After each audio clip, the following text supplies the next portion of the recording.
Jane Eyre, by Charlotte Brontë. The novel opens on a dreary November afternoon at Gateshead, the home of the wealthy Reed family. A young girl named Jane Eyre sits in the drawing room reading Bewick's History of British Birds. Jane's aunt, Mrs. Reed, has forbidden her niece to play with her cousins Eliza, Georgiana, and the bullying John. John chides Jane for being a lowly orphan who is only permitted to live with the Reeds because of his mother's charity. John then hurls a book at the young girl, pushing her to the end of her patience. Jane finally erupts, and the two cousins fight.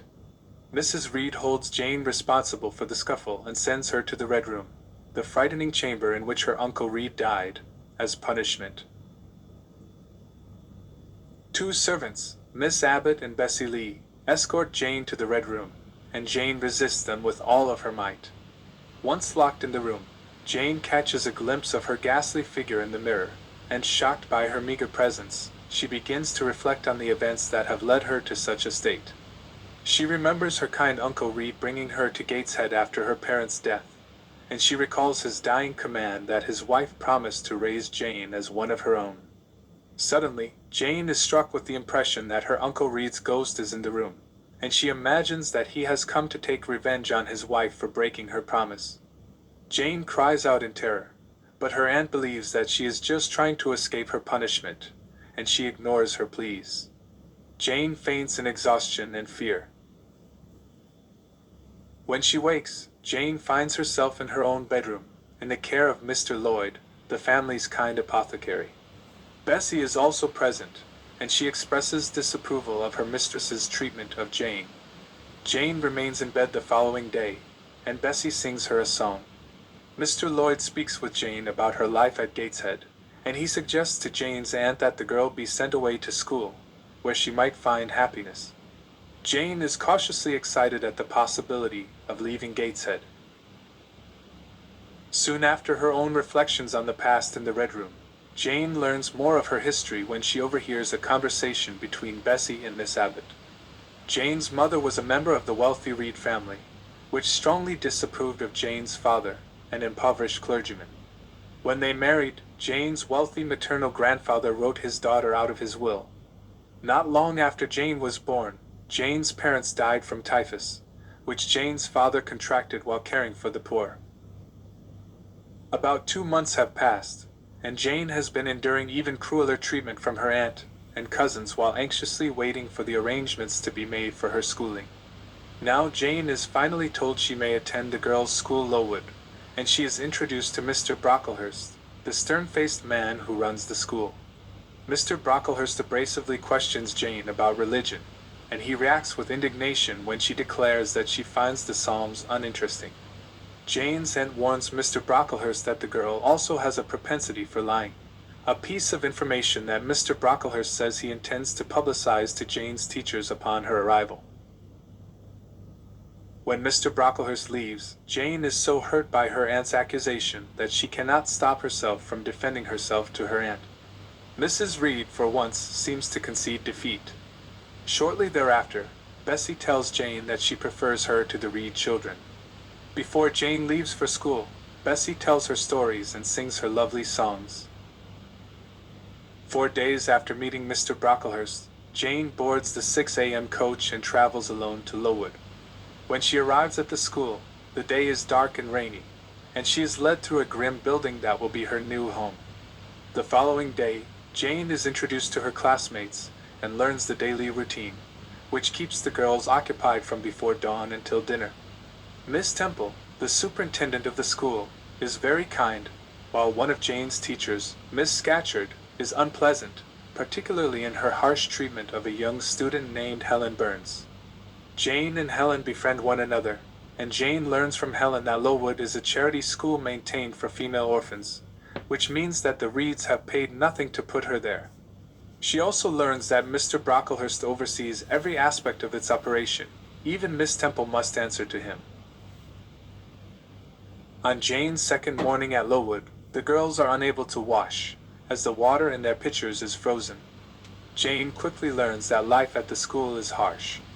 The girls are underfed, overworked, and forced to sit still during seemingly endless sermons. Still, she takes comfort in her new friendship with Helen, who impresses Jane with her expansive knowledge and her ability to patiently endure even the cruelest treatment from Miss Scatcherd. Helen tells Jane that she practices a doctrine of Christian endurance, which means loving her enemies and accepting her privation. Jane disagrees strongly with such meek tolerance of injustice, but Helen takes no heed of Jane's arguments.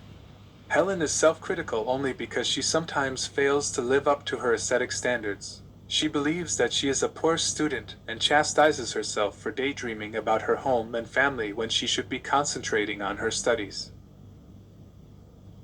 For most of Jane's first month at Lowood, Mr. Brocklehurst spends his time away from the school.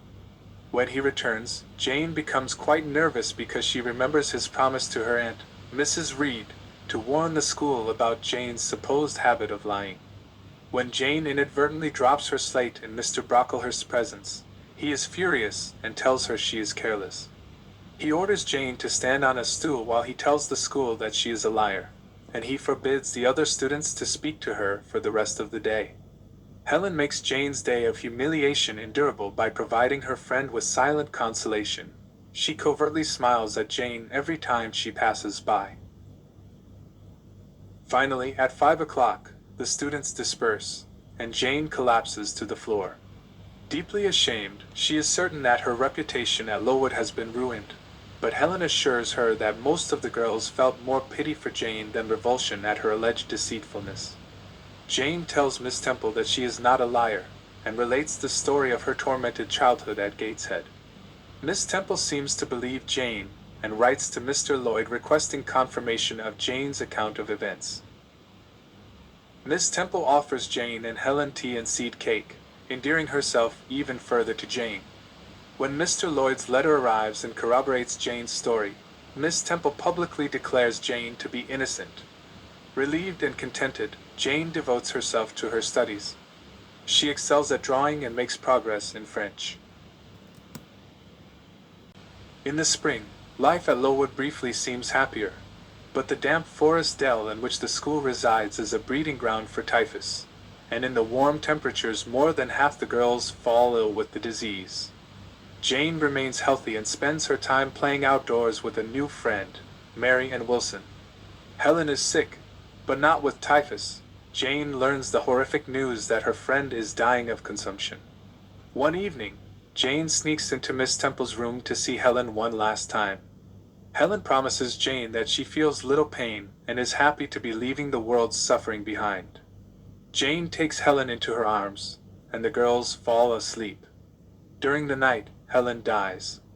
Her grave is originally unmarked, but 15 years after her death, a gray marble tablet is placed over the spot, presumably by Jane, bearing the single word resurgam, Latin for I shall rise again. After Mr. Brocklehurst's negligent treatment of the girls at Lowood is found to be one of the causes of the typhus epidemic, a new group of overseers is brought in to run the school. Conditions improve dramatically for the young girls, and Jane excels in her studies for the next 6 years. After spending 2 more years at Lowood as a teacher, Jane decides she is ready for a change, partly because Miss Temple gets married and leaves the school. She advertises in search of a post as a governess, and accepts a position at a manor called Thornfield. Before leaving, Jane receives a visit from Bessie, who tells her what has happened at Gateshead since Jane departed for Lowood. Georgiana attempted to run away in secret with a man named Lord Edwin Vere, but Eliza foiled the plan by revealing it to Mrs. Reed. John has fallen into a life of debauchery and dissolution. Bessie also tells Jane that her father's brother, John Eyre, appeared at Gateshead 7 years ago, looking for Jane. He did not have the time to travel to Lowood and went away to Madeira, a Portuguese island west of Morocco, in search of wealth. Jane and Bessie part ways, Bessie returning to Gateshead, and Jane leaving for her new life at Thornfield. Jane's driver is late picking her up from the station at Millcote. When she finally arrives at Thornfield it is night time. Although she cannot distinguish much of the house's facade from among the shadows, she finds the interior cozy and agreeable. Mrs. Fairfax, a prim, elderly woman, is waiting for Jane. It turns out that Mrs. Fairfax is not, as Jane had assumed from their correspondence, the owner of Thornfield, but rather the housekeeper. Thornfield's owner, Mr. Rochester, travels regularly and leaves much of the manor's management to Mrs. Fairfax. Jane learns that she will be tutoring Adele, an 8-year-old French girl whose mother was a singer and dancer. Mrs. Fairfax also tells Jane about Rochester, saying that he is an eccentric man whose family has a history of extreme and violent behavior. Suddenly, Jane hears a peal of strange, eerie laughter echoing through the house, and Mrs. Fairfax summons someone named Grace, whom she orders to make less noise and to remember directions. When Grace leaves, Mrs. Fairfax explains that she is a rather unbalanced and unpredictable seamstress who works in the house. Jane finds life at Thornfield pleasant and comfortable. Adele proves to be exuberant and intelligent, though spoiled and at times a bit petulant. Nonetheless, Jane is frequently restless and collects her thoughts while pacing Thornfield's top-story passageway. One evening a few months after her arrival at Thornfield, Jane is alone watching the moon rise when she perceives a horse approaching. It calls to her mind the story Bessie once told her of a spirit called a gytrash, which disguises itself as a mule, dog, or horse to frighten belated travelers. Oddly enough, a dog then appears as well. Once she realizes that the horse has a rider, the uncanny moment ceases. Just after the horse passes her, it slips on a patch of ice, and its rider tumbles to the ground. Jane helps the man rise to his feet and introduces herself to him. She observes that he has a dark face, stern features, and a heavy brow. He is not quite middle-aged. Upon re-entering Thornfield, Jane goes to Mrs. Fairfax's room and sees the same dog, Pilot, resting on the rug. A servant answers Jane's queries, explaining that the dog belongs to Mr. Rochester, who has just returned home with a sprained ankle, having fallen from his horse. The day following his arrival, Mr. Rochester invites Jane and Adele to have tea with him. He is abrupt and rather cold toward both of them, although he seems charmed by Jane's drawings, which he asks to see. When Jane mentions to Mrs. Fairfax that she finds Rochester changeful and abrupt, Mrs. Fairfax suggests that his mannerisms are the result of a difficult personal history. Rochester was something of a family outcast, and when his father died, his older brother inherited Thornfield. Rochester has been Thornfield's proprietor for 9 years, since the death of his brother. Jane sees little of Rochester during his first days at Thornfield. One night, however, in his after-dinner mood, Rochester sends for Jane and Adele. He gives Adele the present she has been anxiously awaiting, and while Adele plays, Rochester is uncharacteristically chatty with Jane. When Rochester asks Jane whether she thinks him handsome, she answers no without thinking, and from Rochester's voluble reaction Jane concludes that he is slightly drunk. Rochester's command that she converse with him makes Jane feel awkward, especially because he goes on to argue that her relationship to him is not one of servitude.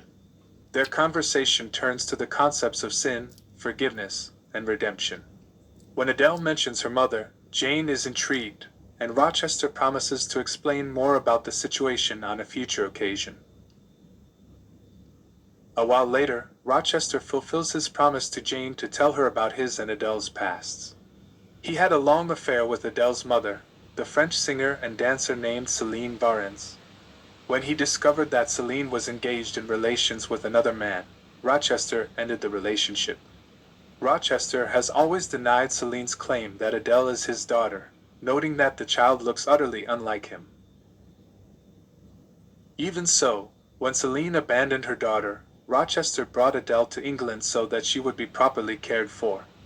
Jane lies awake brooding about the strange insights she has gained into her employer's past. She hears what sound like fingers brushing against the walls, and an eerie laugh soon emanates from the hallway. She hears a door opening and hurries out of her room to see smoke coming from Rochester's door. Jane dashes into his room and finds his bed curtains ablaze. She douses the bed with water, saving Rochester's life. Strangely, Rochester's reaction is to visit the 3rd floor of the house. When he returns, he says mysteriously, "I have found it all out, it is just as I thought." He inquires whether Jane has ever heard the eerie laughter before, and she answers that she has heard Grace Poole laugh in the same way. Just so. Grace Poole, you have guessed it, Rochester confirms. He thanks Jane for saving his life and cautions her to tell no one about the details of the night's events. He sleeps on the library sofa for the remainder of the night. The next morning, Jane is shocked to learn that the near tragedy of the night before has caused no scandal. The servants believe Rochester to have fallen asleep with a lit candle by his bed, and even Grace Poole shows no sign of guilt or remorse. Jane cannot imagine why an attempted murderer is allowed to continue working at Thornfield. She realizes that she is beginning to have feelings for Rochester, and is disappointed that he will be away from Thornfield for several days. He has left to attend a party where he will be in the company of Blanche Ingram, a beautiful lady.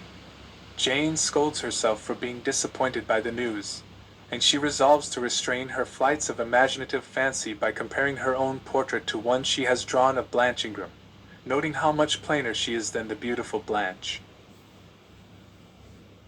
Rochester has been gone for a week, and Jane is dismayed to learn that he may choose to depart for continental Europe without returning to Thornfield. According to Mrs. Fairfax, he could be gone for more than a year. A week later, however, Mrs. Fairfax receives word that Rochester will arrive in 3 days with a large group of guests. While she waits, Jane continues to be amazed by the apparently normal relations the strange, self-isolated Grace Poole enjoys with the rest of the staff. Jane also overhears a conversation in which a few of the servants discuss Grace's high pay, and Jane is certain that she doesn't know the entire truth about Grace Poole's role at Thornfield. Rochester arrives at last, accompanied by a party of elegant and aristocratic guests. Jane is forced to join the group but spends the evening watching them from a window seat. Blanche Ingram and her mother are among the party's members, and they treat Jane with disdain and cruelty. Jane tries to leave the party, but Rochester stops her. He grudgingly allows her to go when he sees the tears brimming in her eyes. He informs her that she must come into the drawing room every evening during his guest's stay at Thornfield. As they part, Rochester nearly lets slip more than he intends. "Good night, he says before biting his lip. The guests stay at Thornfield for several days.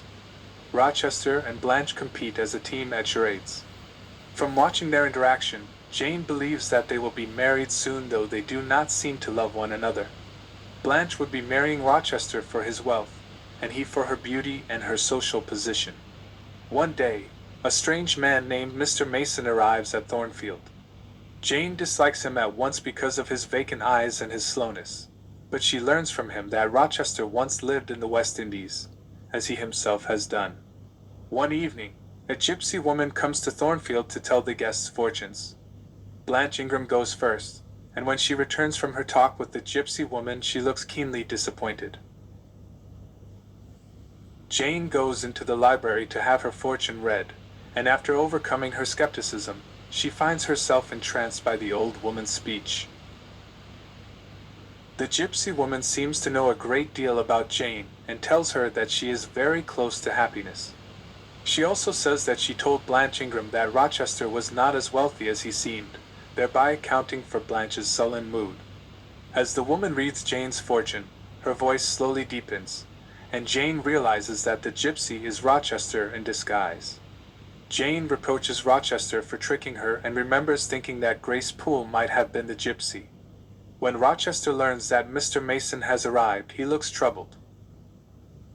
The same night, Jane is startled by a sudden cry for help. She hurries into the hallway, where Rochester assures everyone that a servant has merely had a nightmare. After everyone returns to bed, Rochester knocks on Jane's door. He tells her that he can use her help and asks whether she is afraid of blood.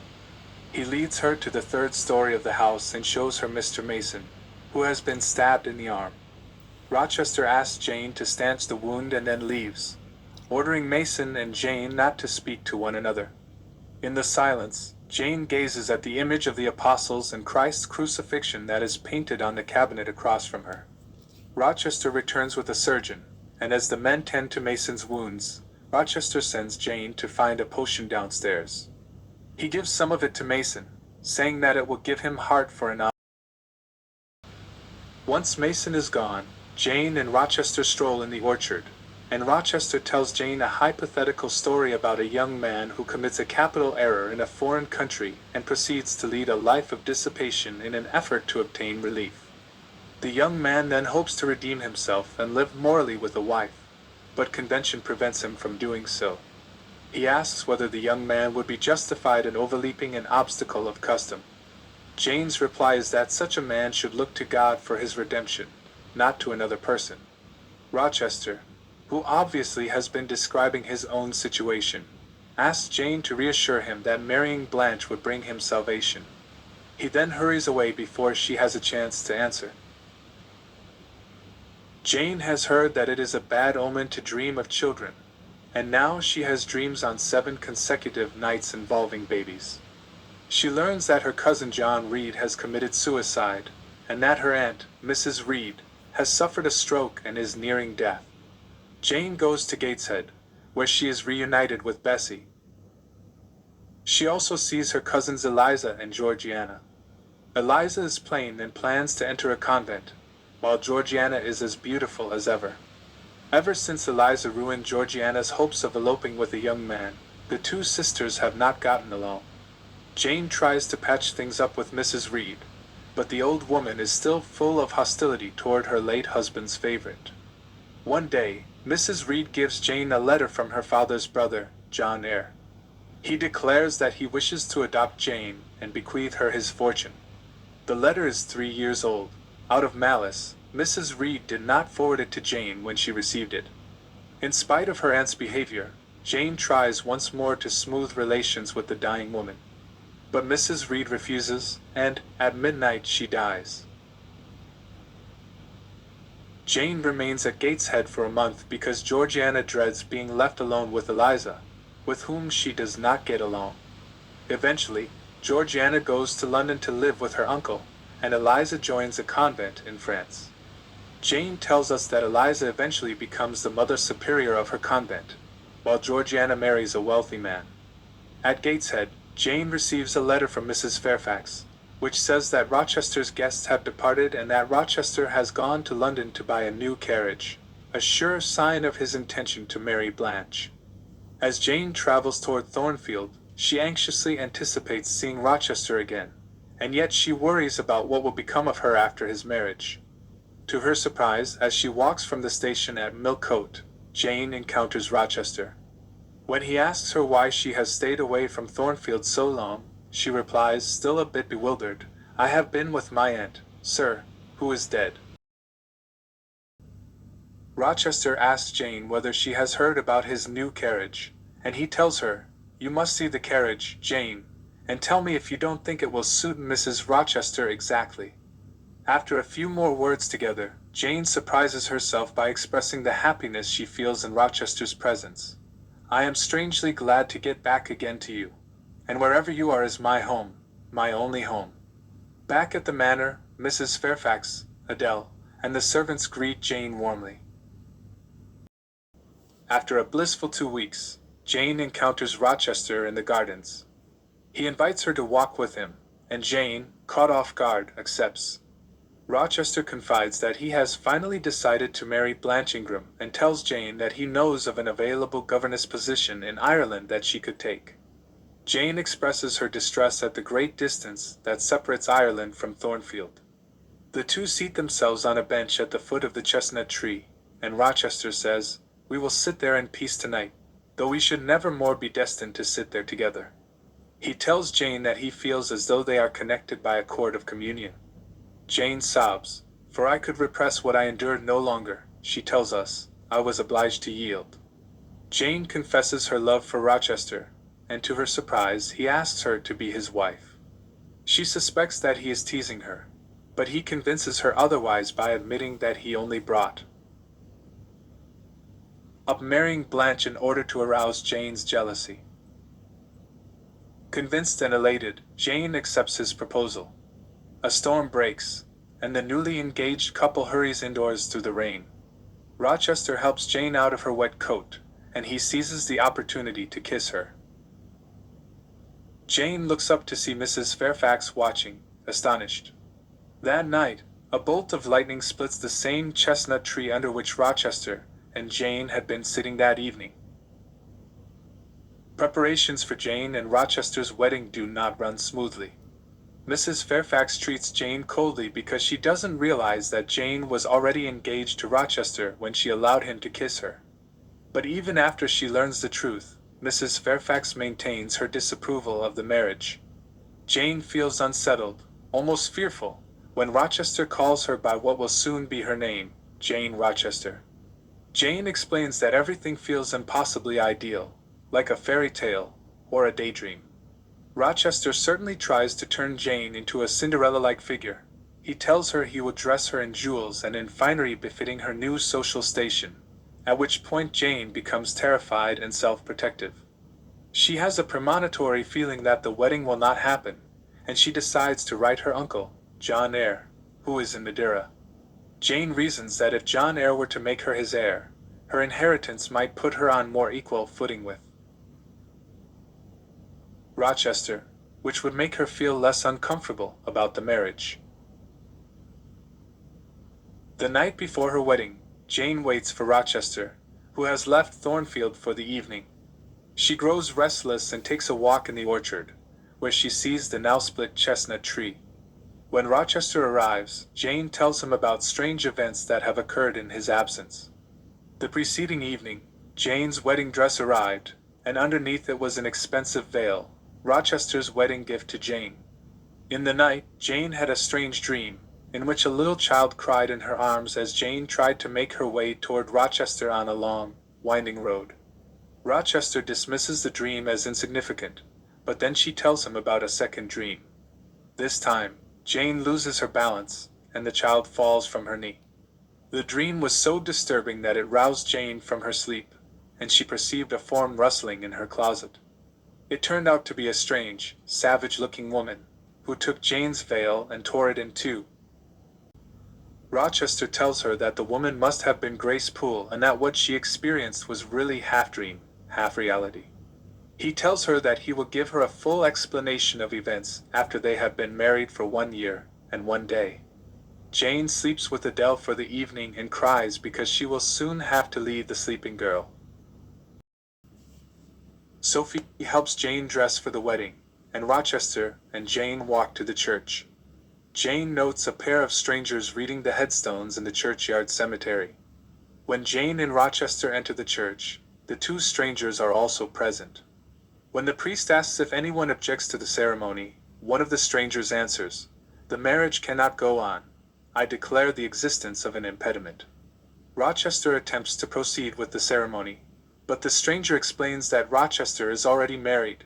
His wife is a Creole woman whom Rochester wed 15 years earlier in Jamaica.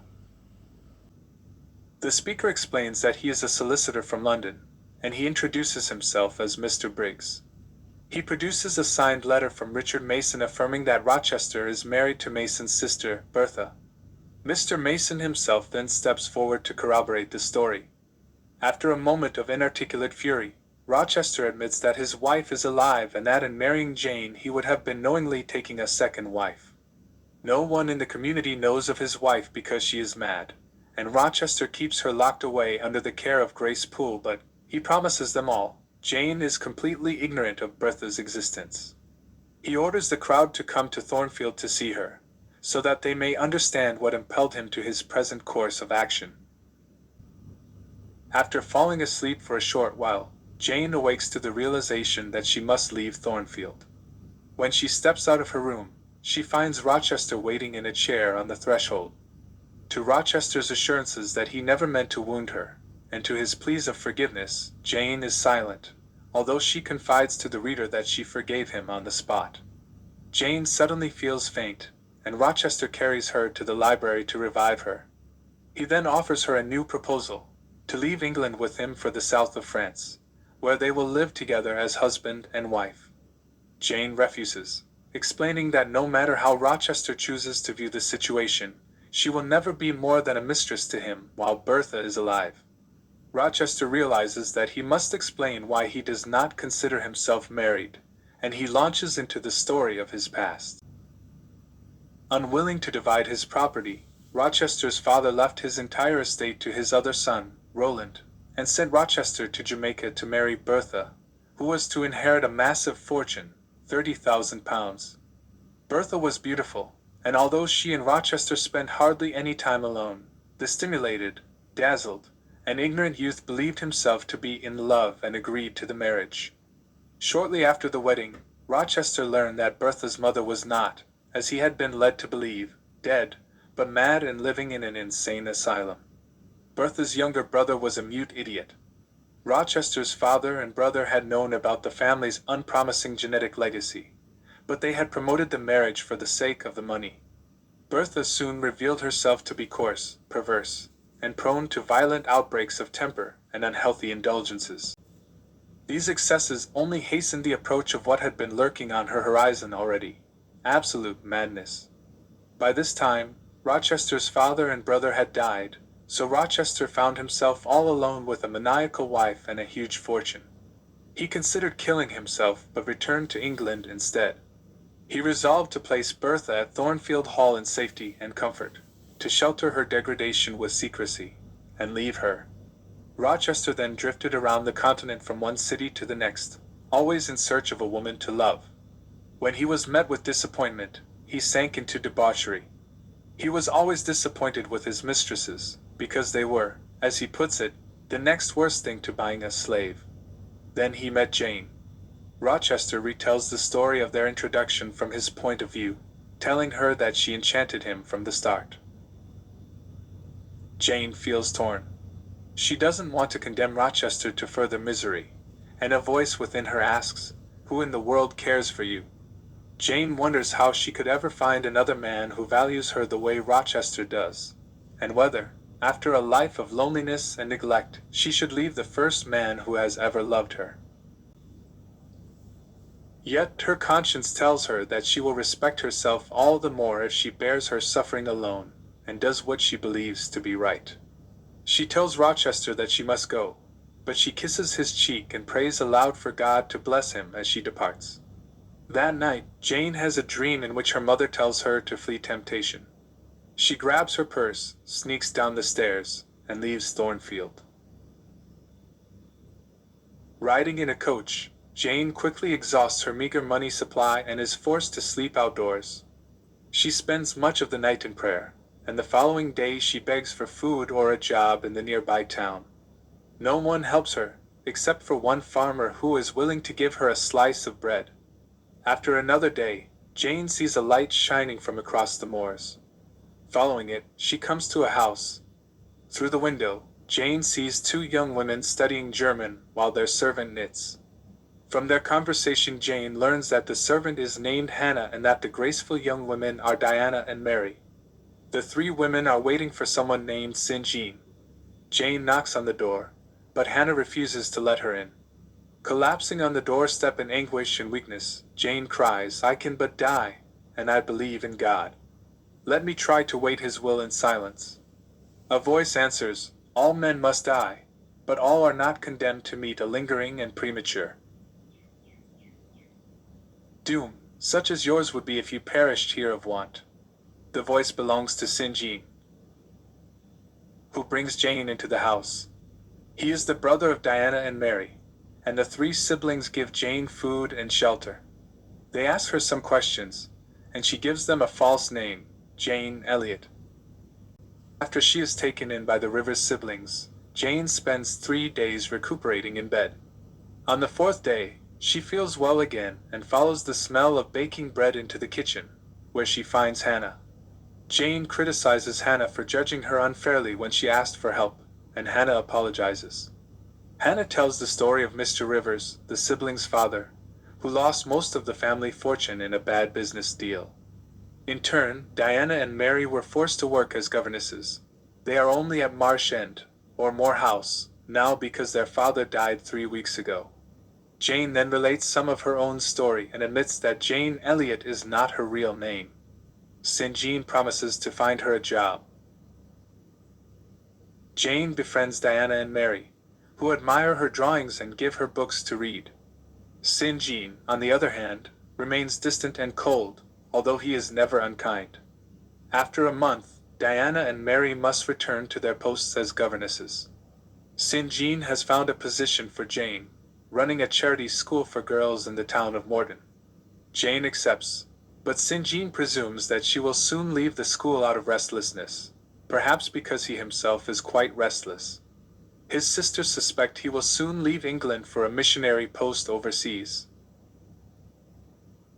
St. Jean tells his sisters that their Uncle John has died and left them nothing, because all his money went to another, unknown, relative. Jane learns that it was Uncle John who led Mr. Rivers into his disastrous business deal. At Morton, the wealthy heiress Rosamond Oliver provides Jane with a cottage in which to live. Jane begins teaching, but to her own regret, she finds the work degrading and disappointing. While on a visit to Jane, St. Jean reveals that he, too, used to feel that he had made the wrong career choice, until one day he heard God's call. Now he plans to become a missionary. The beautiful Rosamond Oliver then appears, interrupting St. Jean and Jane's conversation. From their interaction, Jane believes that Rosamond and St. Jean are in love. Jane's students become more familiar and endeared to her, and Jane becomes quite popular among them. At night, though, she has troubling nightmares that involve Rochester. Jane continues to pay attention to the relationship between St. Jean and Rosamond, who often visits the school when she knows St. Jean will be there. Rosamond asks Jane to draw her portrait, and as she is working on it one day, St. Jean pays her a visit. He gives her a new book of poetry, Sir Walter Scott's Marmion, and looks at the drawing. She offers to draw him a duplicate, and then boldly declares that he ought to marry Rosamond. St. Jean admits that he loves her and is tempted by her beauty, but he explains that he refuses to allow worldly affection to interfere with his holy duties. The flirtatious, silly, and shallow Rosamond would make a terrible wife for a missionary. Suddenly, St. Jean notices something on the edge of Jane's paper and tears off a tiny piece. Jane is not certain why. With a peculiar look on his face, he hurries from the room. One snowy night, Jane sits reading Marmion when St. Jean appears at the door. Appearing troubled, he tells Jane the story of an orphan girl who became the governess at Thornfield Hall, then disappeared after nearly marrying Edward Rochester. This runaway governess's name is Jane Eyre. Until this point, Jane has been cautious not to reveal her past and has given the Rivers a false name. Thus, although it is clear that St. Jean suspects her of being the woman about whom he speaks, she does not immediately identify herself to him. He says that he has received a letter from a solicitor named Mr. Briggs intimating that it is extremely important that this Jane Eyre be found. Jane is only interested in whether Mr. Briggs has sent news of Rochester, but St. Jean says that Rochester's well-being is not at issue. Jane Eyre must be found because her uncle, John Eyre, has died, leaving her the vast fortune of £20,000. Jane reveals herself to be Jane Eyre, knowing that St. Jean has guessed already. She asks him how he knew. He shows her the scrap of paper he tore from her drawing the previous day. It is her signature. She then asks why Mr. Briggs would have sent him a letter about her at all. St. Jean explains that though he did not realize it before, he is her cousin. Her Uncle John was his Uncle John, and his name is St. Jean Eyre Rivers. Jane is overjoyed to have found a family at long last, and she decides to divide her inheritance between her cousins and herself evenly, so that they each will inherit £5,000. Jane closes her school for Christmas and spends a happy time with her newfound cousins at Moor House. Diana and Mary are delighted with the improvements Jane has made at the school, but St. Jean seems colder and more distant than ever. He tells Jane that Rosamond is engaged to a rich man named Mr. Granby. One day, he asks Jane to give up her study of German and instead to learn Hindustani with him, the language he is learning to prepare for missionary work in India. As time goes by, St. Jean exerts a greater and greater influence on Jane. His power over her is almost uncanny. This leaves Jane feeling empty, cold, and sad, but she follows his wishes. At last, he asks her to go to India with him to be a missionary, and to be his wife. She agrees to go to India as a missionary but says that she will not be his wife because they are not in love. Jane harshly insists that she marry him, declaring that to refuse his proposal is the same as to deny the Christian faith. He abruptly leaves the room. During the following week, Jane continues to pressure Jane to marry him. She resists as kindly as she can, but her kindness only makes him insist more bitterly and unyieldingly that she accompany him to India as his wife. Diana tells Jane that she would be a fool to go to India with Jane, who considers her merely a tool to aid his great cause. After dinner, Jane prays for Jane, and she is overcome with awe at his powers of speech and his influence. She almost feels compelled to marry him, but at that moment she hears what she thinks is Rochester's voice, calling her name as if from a great distance. Jane believes that something fateful has occurred, and St. John's spell over her is broken. Jane contemplates her supernatural experience of the previous night, wondering whether it was really Rochester's voice that she heard calling to her, and whether Rochester might actually be in trouble. She finds a note from St. Jean urging her to resist temptation, but nevertheless she boards a coach to Thornfield. She travels to the manor, anxious to see Rochester, and reflecting on the ways in which her life has changed in the single year since she left. Once hopeless, alone, and impoverished, Jane now has friends, family, and a fortune. She hurries to the house after her coach arrives and is shocked to find Thornfield a charred ruin. She goes to an inn called the Rochester Arms to learn what has happened. Here, she learns that Bertha Mason set the house ablaze several months earlier. Rochester saved his servants, and tried to save his wife, but she flung herself from the roof as the fire raged around her. In the fire, Rochester lost a hand and went blind. He has taken up residence in a house called Fernine, located deep in the forest, with John and Mary, two elderly servants. Jane goes to Fernine. From a distance, she sees Rochester reach a hand out of the door, testing for rain. His body looks the same, but his face is desperate and disconsolate. Rochester returns inside, and Jane approaches the house. She knocks, and Mary answers the door. Inside, Jane carries a tray to Rochester, who is unable to see her. When he realizes that Jane is in the room with him, he thinks she must be a ghost or spirit speaking to him. When he catches her hand, he takes her in his arms, and she promises never to leave him. The next morning they walk through the woods, and Jane tells Rochester about her experiences the previous year. She has to assure him that she is not in love with Jane. He asks her again to marry him, and she says yes. They are now free from the specter of Bertha Mason. Rochester tells Jane that a few nights earlier, in a moment of desperation, he called out her name and thought he heard her answer. She does not wish to upset him or excite him in his fragile condition, and so she does not tell him about hearing his voice at Moor House. Jane and Rochester marry with no witnesses other than the parson and the church clerk. Jane writes to her cousins with the news. Jane never acknowledges what has happened, but Diana and Mary write back with their good wishes. Jane visits Adele at her school, and finds her unhappy. Remembering her own childhood experience, Jane moves Adele to a more congenial school, and Adele grows up to be a very pleasant and mild-mannered young woman. Jane writes that she is narrating her story after 10 years of marriage to Rochester, which she describes as inexpressibly blissful. They live as equals, and she helps him to cope with his blindness. After 2 years, Rochester begins to regain his vision in one eye, and when their first child, a boy, is born, Rochester is able to see the baby. Jane writes that Diana and Mary have both found husbands and that Jane went to India as he had planned. She notes that in his last letter, Jane claimed to have had a premonition of his own approaching death. She does not believe that she will hear from Jane again, but she does not grieve for him, saying that he has fulfilled his promise and done God's work. She closes her book with a quote from his letter, in which he begs the Lord Jesus to come for him quickly.